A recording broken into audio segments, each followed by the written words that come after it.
नमस्कार, India voice देख रहे हैं आप और मैं हूं आपके साथ शिवम दुबे। इंडिया वॉइस के खास प्रोग्राम खबर दिन भर में आप सबका स्वागत है। रुक करेंगे खबरों की ओर। आपको बता दें कि गोरखपुर में मुख्यमंत्री योगी आदित्यनाथ महिलाओं को उपहार दिए। आपको बता दें कि Maharana Pratap inter college civil lines के परिसर में शनिवार को आयोजित समारोह में सीएम की मौजूदगी में 1150 महिलाओं को मुफ्त सिलाई मशीन का वितरण किया गया, जिसके बाद सीएम योगी ने संबोधित किया। सुनिए उन्होंने क्या कुछ कहा। हम सब जानते हैं कि प्रधानमंत्री मोदी जी की टॉप प्रायोरिटी में महिलाओं की सुरक्षा, उनका सम्मान, उनका स्वावलंबन है। मोदी जी प्रधानमंत्री बने, प्रधानमंत्री बनने के बाद ही उन्होंने बेटी बचाओ बेटी पढ़ाओ का एक अभियान चलाया था। और बेटी बचाओ बेटी पढ़ाओ के बाद महिला सशक्तिकरण के लिए देश के अंदर अनेक कार्यक्रम चले। उन कार्यक्रमों की एक लंबी श्रृंखला है। श्रृंखला आप देख सकते हैं किस प्रकार से इस श्रृंखला ने देश को एक नई ऊंचाई तक पहुंचाने में योगदान दिया। उत्तर प्रदेश में भी प्रधानमंत्री मोदी जी के प्रेरणा से हम लोगों ने अनेक ऐसे कार्यक्रम प्रारंभ किए जिसमें महिलाओं के सशक्तिकरण के लिए उन कार्यक्रमों में मुख्यमंत्री कन्या सुमंगला की योजना भी है, मुख्यमंत्री सामूहिक विवाह की योजना भी है। मुख्यमंत्री कन्या सुमंगला की योजना में बेटी के जन्म लेने से लेकर के स्नातक तक की पढ़ाई के लिए सरकार उन्हें अनुदान देती है। बेटी की शादी के लिए 51,000 रुपए की राशि सरकार उस परिवार को उपलब्ध करवाती है।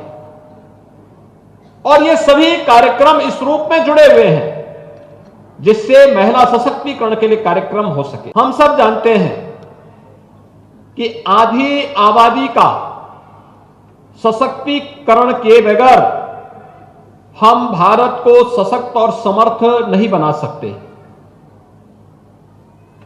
उनके लिए उन्हें सुरक्षा का वातावरण देना पड़ेगा, उनके प्रति उनका स्वावलंबन का मार्ग प्रशस्त करना पड़ेगा। और जब उनकी सुरक्षा का वातावरण होगा, उनके सामने स्वावलंबन का मार्ग प्रशस्त होगा, तो स्वतः ही सम्मान का भाव भी होगा। ये तीनों एक दूसरे से जुड़े हुए हैं। आज का ये कार्यक्रम एक और आधी आबादी के स्वावलंबन से जुड़ा हुआ अभियान है। 1150 सिलाई की मशीन, और केवल मशीन नहीं बल्कि उनका 10 दिवसीय प्रशिक्षण भी हुआ। सिलाई से उनके प्रशिक्षण का कार्यक्रम, और प्रशिक्षण लेने के बाद फिर उन्हें आज जेके समूह के द्वारा यहां पर यह सिलाई मशीन वितरण का कार्यक्रम किया जा रहा है। प्रधानमंत्री गरीब कल्याण अन्न योजना की योजना हो या फिर ये लंबी श्रृंखला मातृ वंदना योजना का है, और भी अन्य तमाम कार्यक्रम चले, और वो चलते चलते आज वहां तक पहुंचे हैं कि मोदी जी ने नारी बंधन अधिनियम, जिसमें देश की संसद और देश की विधानसभा में भी अब महिलाओं को 33% आरक्षण प्राप्त होगा। वे सांसद और विधायक भी चुनकर के जाएंगी आने वाले समय में। यह कार्य भी अधिनियम पारित करके मोदी जी ने सुनिश्चित कर दिया। रुक करेंगे अगली खबर की ओर। आपको बता दें कि बिहार के मुख्यमंत्री नीतीश कुमार ने इंडिया गठबंधन का संयोजक बनने से इंकार कर दिया है। शनिवार को इंडिया गठबंधन की वर्चुअल मीटिंग हुई, जिसमें इस मुद्दे पर अलग अलग दल के नेताओं ने अपनी अपनी बात रखी। इसमें नीतीश कुमार ने अपनी बात कह दी कि वह संयोजक नहीं बनेंगे। नीतीश कुमार ने कहा कि अगर ऐसा है तो लालू यादव जी को ही बना दीजिए, जिसके बाद इंडिया गठबंधन के अध्यक्ष पद के लिए मल्लिकार्जुन खड़गे का नाम तय कर लिया गया। वहीं सियासत का पारा हाई है। किसने क्या कुछ कहा, आइए सुनते हैं।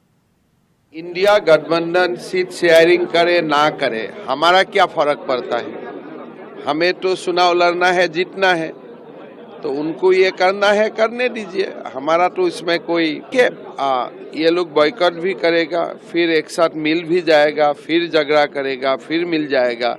तो ये डेली सॉप ऑपेरा आपको मिलते ही रहेगा। So basically they all entertain you, तो आपको एंटरटेनमेंट मिलते रहेगा। संयोजक का ऑफर सीरियस था क्या कन्वीनर का? अगर सीरियस था तो पहले क्यों नहीं दिया?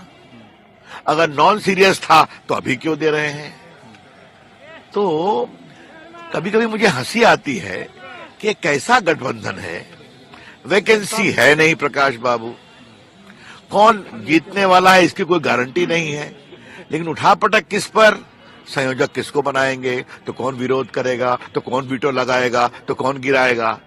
तो अच्छा होता कि ये सब सरकार बनाने समय कुछ होता तो फिर भी बात समझ में आती। सरकार का दूर दूर तक पता नहीं है। इंडी गठबंधन परस्पर विरोधी हितों का गठबंधन है। इसके जो घटक दल हैं वो एक दूसरे के धुर विरोधी हैं। सत्ता के लोभ लालच में ये एक साथ आने का प्रयास कर रहे हैं, लेकिन कहावत है कि जिसने राम को नकारा उसको फिर कौन बचाएगा। इन दलों ने राम को नकारा है तो 2024 की लोकसभा में जनता जनार्दन इनको नकारने वाली है। मैं ये नहीं जानता हूं, लेकिन यह स्पष्ट जानता हूं कि बिहार की जनता ये उम्मीद कर रही थी कि नीतीश कुमार जी प्रधानमंत्री के उम्मीदवार होंगे। उम्मीदवार तो बना ही नहीं रहा है। महागठबंधन के लोग, इंडी गठबंधन के लोग ये चाहते ही नहीं है। तो स्पष्ट तौर पर दिखाई दे रहा है कि नीतीश कुमार जी को जो अलग किया गया था एनडीए से, वो कि आपको प्रधानमंत्री का सपना दिखाया था, सपना दिखाया गया। कुछ न्यूज सुन रहा था तो न्यूज सुनने में सुना कि अभी वो एक इंडी अलायंस है ना, इंडी अलायंस सुना है ना नाम, तो उसकी मीटिंग चल रही है।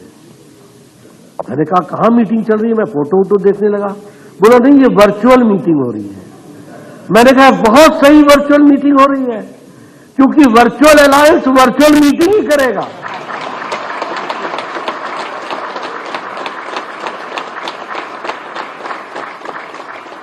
ये तो वर्चुअल अलायंस है, तो ये वर्चुअल मीटिंग करेगा, रस्म अदायगी करेगा, और क्या करेगा, और इससे ज्यादा ये क्या कर सकते हैं। It was a good meeting. Out of 12 parties, 10 attended the meeting. Madam Mamata Banerjee, Mr. Akhilesh Yadav could not attend the meeting. The meeting discussed the seat sharing talks concerned, and it has been suggested to all the constituents of India Alliance. एक तरफ देश भर में लाखों लोग श्री राम लला के प्राण प्रतिष्ठा का बेसब्री से इंतजार कर रहे हैं, वहीं दूसरी तरफ अयोध्या राम मंदिर को लेकर सियासत थमने का नाम नहीं ले रही है। देखिए कुछ नेताओं के बयान। अगर ये बात आई है तो अगर देश के चारों शंकराचार्य हम उनको सम्मान की दृष्टि से देखते हैं, वो हमारे धर्म के अगवा हैं, उन्हीं से बहुत सारी परंपराओं, बहुत सारे धर्म की जानकारी हमें मिलती है। और अगर चारों शंकराचार्य मना कर रहे हैं किसी बात को लेकर के, तो भारतीय जनता पार्टी क्या आरोप लगाएगी उन पे कि वो सनातनी नहीं है। जो आरोप विपक्ष के नेताओं पे लगा रहे हैं, इनका बस चले तो हमारे जो पूजनीय सम्मानित जो शंकराचार्य जी हैं उन पे भी आरोप लगा सकते हैं। जब भगवान बुलाएंगे, जब श्री राम भगवान बुलाएंगे। अखिलेश यादव जी के बारे में मैं यही कहूंगा कि वह उस परिवार से ताल्लुक रखते हैं जिसके मुखिया श्री मुलायम सिंह यादव जी के मुख्यमंत्री रहते हुए राम भक्तों पर गोली चलाई गई थी। उनको प्रायश्चित करने का मौका था रामलला के जन्म स्थान पर प्राण प्रतिष्ठा समारोह में शामिल होकर के, लेकिन उनको शायद यह नहीं भाया है। मैं भगवान से यही प्रार्थना करता हूं कि भगवान उन्हें सद्बुद्धि दें। क्या ये कार्यक्रम धार्मिक है? अगर ये कार्यक्रम धार्मिक है तो क्या विधि विधान से हो रहा है, धर्मशास्त्र से कुछ किया जा रहा है? अगर यह कार्यक्रम धार्मिक है तो शंकराचार्य, चारों पीठों के हमारे शंकराचार्य, क्या उनकी सलाह से, उनकी देखरेख से इस कार्यक्रम का स्वरूप तय किया जा रहा है? चारों शंकराचार्य, चारों पीठ स्पष्ट रूप से कह चुके हैं कि एक अधूरे मंदिर की प्राण प्रतिष्ठापन नहीं की जा सकती। अगर यह कार्यक्रम धार्मिक नहीं है तो यह कार्यक्रम राजनैतिक है। धर्म को लेके इनके क्या क्या वक्तव्य रहे, इन्होंने क्या कुछ नहीं किया। ऐसे में मुझे सिर्फ यही लगता है, जो मैंने पहले भी कहा था, ये अंग्रेजी का शब्द है हिपोक्रेसी, मतलब झूठ मूठ की बातें, कि इन्हें केवल इलेक्शन के समय पे मंदिर याद आते हैं। जब मंदिर बनाने की बात हो, मंदिर संवारने की बात हो, मंदिरों को सजाने की बात हो, तो ये सब गायब रहते हैं। और आज राजनीतिक दृष्टिकोण की वजह से ही अगर ये अयोध्या पहुंचेंगे भी, तो इसलिए नहीं कि इन्हें भगवान राम पे भरोसा है, क्योंकि एक एक बयान इनका उठा के आप देख लीजिए 20 साल, 30 साल, 40 साल से, तो आपको समझ आएगा। एक तरफ इन्होंने गोलियां चलवाई, राइट्स को कंट्रोल नहीं किया, लोगों को मरवाने के सारे कार्यक्रम रखे। फिलहाल बुलेटिन में रुकेंगे एक छोटे से ब्रेक के लिए। खबरों का सिलसिला जारी है, फौरन लौट रहे हैं। ब्रेक के बाद एक बार फिर आप सबका स्वागत है मेरे साथ। रुक करेंगे अगली खबर की ओर। आपको बता दें कि सीएम हेमंत सोरेन को ईडी ने 8वां सम्मन भेजा। इस बार उन्हें 16 से 20 जनवरी तक हाजिर होने को कहा गया है। अब आपको बता दें कि इससे पहले सीएम हेमंत सोरेन को 7 बार सम्मन हो चुका है, लेकिन सीएम ईडी के सामने हाजिर नहीं हुए हैं। हर बार वह यही कहते रहे हैं कि आखिर उनको बुलाने के पीछे की असली वजह क्या है। आपको बता दें कि पहला सम्मन 14 अगस्त के लिए जारी किया गया था। हेमंत सोरेन ने सुप्रीम कोर्ट और फिर झारखंड हाई कोर्ट के याचिका दायर की थी और उस समय को अनुचित बताते हुए ईडी की कार्रवाई से सुरक्षा मांगी थी।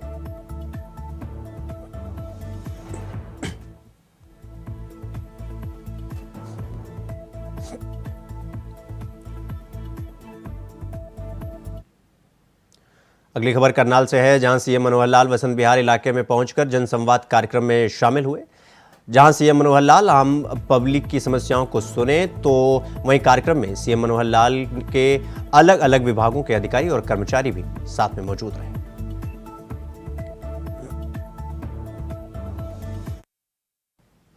खबर मुरादाबाद से है, जहां यूपी बीजेपी अल्पसंख्यक आयोग के अध्यक्ष अशफाक सैफी ने कांग्रेस और सपा पर जोरदार हमला बोलते हुए कहा कि ये लोग जो भगवान श्री राम मंदिर प्राण प्रतिष्ठा का विरोध कर रहे हैं, ये लोग रावण के वंशज के लोग हैं। मेरा ये मानना है कि भगवान श्री राम किसी एक समुदाय के नहीं हैं, एक धर्म के नहीं हैं, पूरे देश के हैं। उस दिन सभी लोग को खुशी मनाएं और अल्पसंख्यक लोग भी अपने घरों में दीप जलाएंगे और दीपावली भी मनाएंगे। आयोग माननीय मुख्यमंत्री जी से मिलकर और माननीय देश के प्रधानमंत्री जी से मिलकर इस समस्या को बताएगा, क्योंकि प्रधानमंत्री जी का जो सपना है, एक हाथ में कुरान एक हाथ में कंप्यूटर, माने दीनी तालीम के साथ साथ अल्पसंख्यक समाज के बच्चे दुनियावी तालीम हासिल करें और पढ़ लिख कर वो भी IAS, IPS, डॉक्टर, इंजीनियर बने। जो समाज हमारा आज़ादी के बाद से लगातार जो सरकारें रहीं, उन्होंने उसे भय और भ्रम पैदा कर ठगने का काम किया है।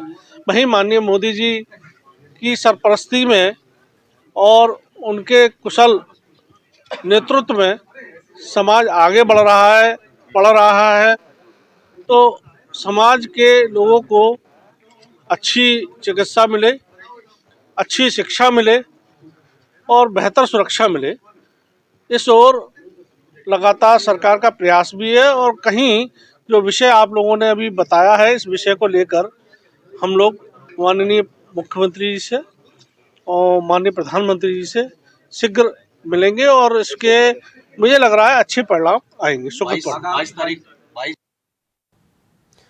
आगामी लोकसभा चुनाव को देखते हुए बीजेपी ने अब पूरी तरीके से कमर कस ली है।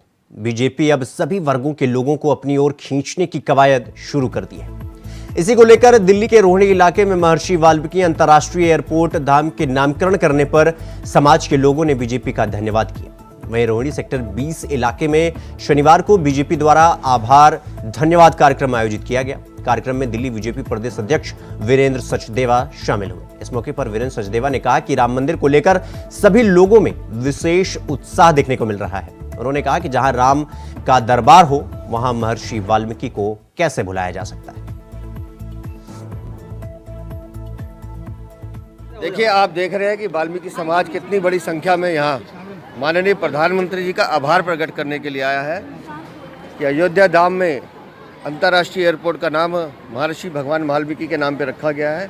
पूरा समाज उत्साहित है, उमंग में है और सब माननीय प्रधानमंत्री जी का धन्यवाद कर रहे हैं उनकी इस सोच के लिए क्योंकि सब ये जानते हैं कि भगवान राम और भगवान महर्षि वाल्मीकि ये एक ऐसा रिश्ता है जो सर्व समाज का रिश्ता है। इसलिए हम कहते हैं कि भगवान राम जन जन के हैं और जन जन तक राम को ले जाने का काम महर्षि वाल्मीकि ने किया। अध्यक्ष जी, मॉरिशस में भी है ना 22 तारीख का जो है छुट्टी घोषित कर दी गई है भारतीयों के लिए, क्या कहना चाहेंगे कि जो राम जी का डंका है वो विदेशों में भी बज रहा है? देखिए, मैंने कहा प्रभु श्री राम तो सनातन है, शाश्वत है, आदि से अनंत तक है, तो उनके डंके के लिए किसी की वो आवश्यकता नहीं है। वो सबके हृदय में बसते हैं और पूरे देशव्यापी नहीं विश्वव्यापी हैं। ऐसे लोगों के लिए क्या कहेंगे जो निमंत्रण के बाद भी? देखिए, तुष्टीकरण की राजनीति, एक वर्ग विशेष को खुश करने के लिए अगर कोई हिंदू धर्म और सनातन धर्म का अपमान कर रहा है तो हिंदू धर्म और सनातन और देश की जनता समय आने पर उनको जवाब भी देगी। खबरों में आगे बढ़ेंगे। आपको बता दें कि कानपुर से संदिग्ध हालत में छात्र के लापता होने का मामला सामने आया है। आपको बता दें कि बनारस के तुलसी घाट से छात्र बरामद हुआ, तभी पुलिस ने छात्र को सकुशल बरामद कर परिजनों को सौंप दिया। बताया जा रहा है कि छात्र सत्य की तलाश में घर छोड़कर भाग गया था। गौतम बुद्ध की राह पर चलने की प्रतिज्ञा लेकर घर छोड़ दिया था छात्र ने। वहीं डीसीपी साउथ रविंद्र कुमार ने प्रेस कॉन्फ्रेंस करके जानकारी साझा की।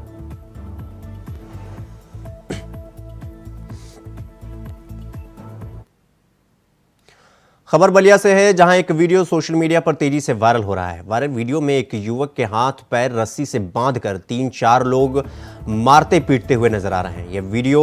यह वायरल वीडियो सिकंदरपुर थाना क्षेत्र के जमुई गांव का बताया जा रहा है। वहीं पीड़ित का कहना है कि मैं अपने घर पर था तो कुछ लोग आए और मुझे पकड़कर ले गए और हमको रस्सी से बांधकर मारने पीटने लगे। वहीं बेटे को छुड़ाने पहुंची मां तो मां की भी जम करके पिटाई कर दी उन लोगों ने। वहीं मामले के आधार पर पुलिस ने मुकदमा दर्ज कर कार्रवाई शुरू कर दी है।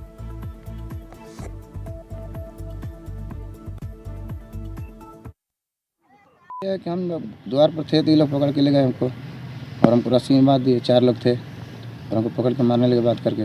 कौन लोग थे ये 4 लोग? ये विश्राम थे और विजय नाम का लड़का है और उनके 2 लड़के, विश्राम के 2 लड़के हैं। क्यों मारपीट हुई? मारपीट का वजह क्या थी? मारपीट का वजह एक जमीन विवाद है हम लोगों का। अच्छा, उसके बाद क्या हुआ? हमको बांध दिया इसी तरह से। 4 लोग थे हमको मारने के लिए, पूरा मारे हमको मारते। तो आप लोग थाने में इसकी शिकायत नहीं की? थाने में गए थे हम लोग और घर जाने के बाद मारे उन लोग हमको, उनको छोड़ दिए, हमको वही रख दिए। थाना सिकंदरपुर क्षेत्रांतर्गत ग्राम जमुई में श्री संदीप कुमार द्वारा थाने पर एक तहरीर दी गई, जिसमें 4 व्यक्तियों के ऊपर मारपीट का आरोप लगाया गया। उनके तहरीर के आधार पर सुसंगत धाराओं में तात्कालिक रूप से अभियोग पंजीकृत कर लिया गया है। साक्ष्यों के आधार पर अग्रिम विधिक वैधानिक कार्रवाई की जा रही है। खबर जम्मू कश्मीर के गुलमर्ग से है, जहां ड्यूटी के दौरान बर्फीली पहाड़ियों से पैर फिसलने के कारण शहीद होने वाले जवान गुरप्रीत सिंह का पार्थिव शरीर टिबड़ी कैंट से होते हुए उसके गांव भैड़ी खादर पहुंचा। पार्थिव शव गांव पहुंचने के बाद पूरे इलाके में माहौल गमगीन हो गया और शहीद को श्रद्धांजलि देने के लिए deputy commissioner Gurdaspur doctor Himanshu Agarwal, cabinet मंत्री पंजाब गुलदीप सिंह खालीवाल समेत अन्य प्रशासनिक अधिकारी और सैन्य अधिकारी मौके पर मौजूद हैं।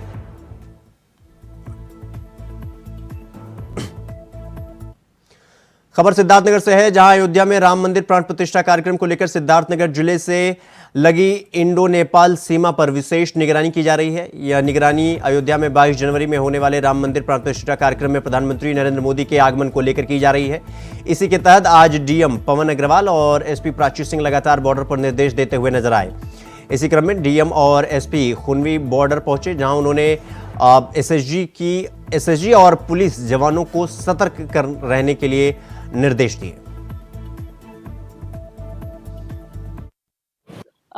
हम लोग आमतौर पे बॉर्डर एरिया से वैसे भी सतर्क रहते ही हैं, लेकिन अभी जो 22 तारीख को प्रोग्राम होना है माननीय प्रधानमंत्री जी का अयोध्या में, उसके मद्देनजर मेरे द्वारा, डीएम साहब के द्वारा, एसएसबी के द्वारा यहाँ पे आज चेकिंग की गई है। और यहाँ पे जो भी हमारी फोर्सेस लगी हैं बॉर्डर में, उनको इंस्ट्रक्शंस दिए गए हैं कि नॉर्मली जो चेकिंग हो रही है उसको और बढ़ा के यहाँ पे बहुत मुस्तैदी से ये लोग रहे और किसी प्रकार की कोई घटना यहाँ ना घटने पाए। जो भी गाड़ियाँ आ रही हैं, लोग आ रहे हैं, उनकी चेकिंग की जाए और अगर कोई संदिग्ध व्यक्ति मिलता है या कोई संदिग्ध घटना मतलब प्रकाश में आती है या कोई संदिग्ध वस्तु मिलती है तो तत्काल हम लोग को सूचित किया जाए, जिसमें हम लोग आगे उसमें कार्रवाई। देखिए, आज हम लोगों ने कप्तान साहब और एसएसबी के साथ भी यहाँ पे बॉर्डर का निरीक्षण किया है, तो ये विशेष सतर्कता रखी जा रही है मूवमेंट पे, ताकि किसी भी प्रकार के अवांछित तत्वों पर निगरानी रखी जा सके और ये रेगुलर एक्सरसाइज चलती रहती है और भी बॉर्डर्स पे ये सब कार्रवाई की गई है। इसी के क्रम में आज हम ये खुनवा बॉर्डर पे यहाँ पे आए हैं और उसी के क्रम में सुरक्षा की ये दृष्टिगत चेकिंग की कार्रवाई की जाए। ये देखिए, जो 22 तारीख को प्राण प्रतिष्ठा कार्यक्रम है, उसी के लिए जो सभी सुरक्षा संबंधी गतिविधियां हैं उनको और अधिक गंभीरता से और अधिक संवेदनशीलता से किया जा रहा है। उसी के क्रम में लगातार सभी जगह निरीक्षण किए जा रहे हैं और सतर्क दृष्टि बनाई रखी जा रही है। खबर जामताड़ा से है, जहां साइबर थाना पुलिस ने बड़ी कार्रवाई करते हुए जगन्नाथपुर गांव में छापेमारी की है और 2 शातिर साइबर अपराधियों को गिरफ्तार किया है। पुलिस अधीक्षक अनिमेश नैथानी ने बताया कि गिरफ्तार अपराधी गिरोह बनाकर संगठित रूप से साइबर क्राइम की घटना को अंजाम दे रहे थे। गिरफ्तार अपराधियों के पास से 8 मोबाइल, 9 सिम कार्ड, 2 पासबुक और 10,40,000 नगद बरामद हुआ है। दोनों अपराधी पूरी तरीके से साइबर क्राइम की घटना में लिप्त हैं। तकनीकी सेल की मदद से इन अपराधियों को गिरफ्तार करने में सफलता मिली।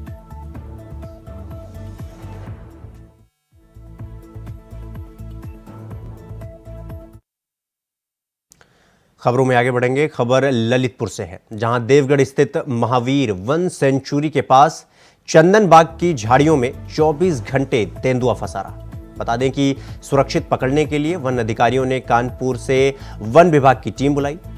13 घंटे के रेस्क्यू ऑपरेशन के बाद तेंदुओं को सुरक्षित पकड़ लिया गया, जिसे देखने के लिए ग्रामीण लोगों की भीड़ जमा हो गई और लोगों ने तेंदुओं का फोटो वीडियो वायरल कर दिया। मामला थाना जाखलौन क्षेत्र अंतर्गत देवगढ़ के महावीर वन सेंचुरी का बताया जा रहा है।